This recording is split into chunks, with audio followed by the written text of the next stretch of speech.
La salle, vue d'ici, est tout d'un coup beaucoup plus oppressante. Sa place, qui lui était si confortable chaque jour de l'année, semble maintenant être à des milliers de kilomètres. Il lui aura suffi de traverser l'allée pour que cette atmosphère calme et amicale se transforme en un terrain glacial et hostile. Le petit bout de craie sèche, tenu par la seule pression fébrile de son index et de son pouce, s'humidifie peu à peu avec la moiteur de sa main tremblotante.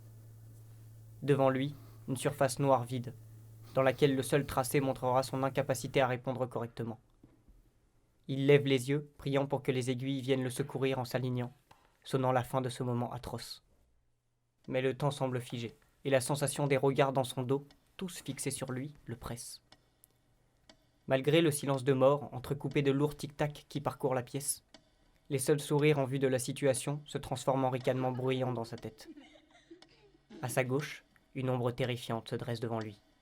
Il s'efforce de ne pas lui faire face, pour ne pas avoir à subir le choc frontal de son regard qui commence à s'impatienter. D'ailleurs, même s'il avait voulu tourner la tête, il ne le peut désormais plus. Les secondes à l'allure d'heure ont eu le temps de le tétaniser, en concentrant toute son énergie au bout de cette craie à seulement quelques millimètres de la surface du tableau. Son corps sclérosé ne peut désormais plus contenir le tremblement de ses mollets, qui ne cesse de s'intensifier. Il s'efforce de se concentrer, mais la sensation de néant et d'impuissance face à la question posée empêche toute réflexion. Il n'a pas encore pris conscience de l'humidité qui s'empare de son entrejambe, se confondant à la sueur de son corps. Il tourne son regard furtivement, en vue des gloussements devenus maintenant audibles. Les sourires se sont transformés en rires, et les quelques visages compatissants sont à présent emplis de honte et de dégoût. Une masse de yeux répulsifs à son égard domine le fond de la pièce. D'épaisses larmes se mettent à remplir ses iris, et commencent doucement à descendre le long de ses joues rouges. À l'aide d'une inspiration chevrotante, il s'empresse de contenir le torrent qu'il sent monter, un chagrin qui signerait le coup de grâce.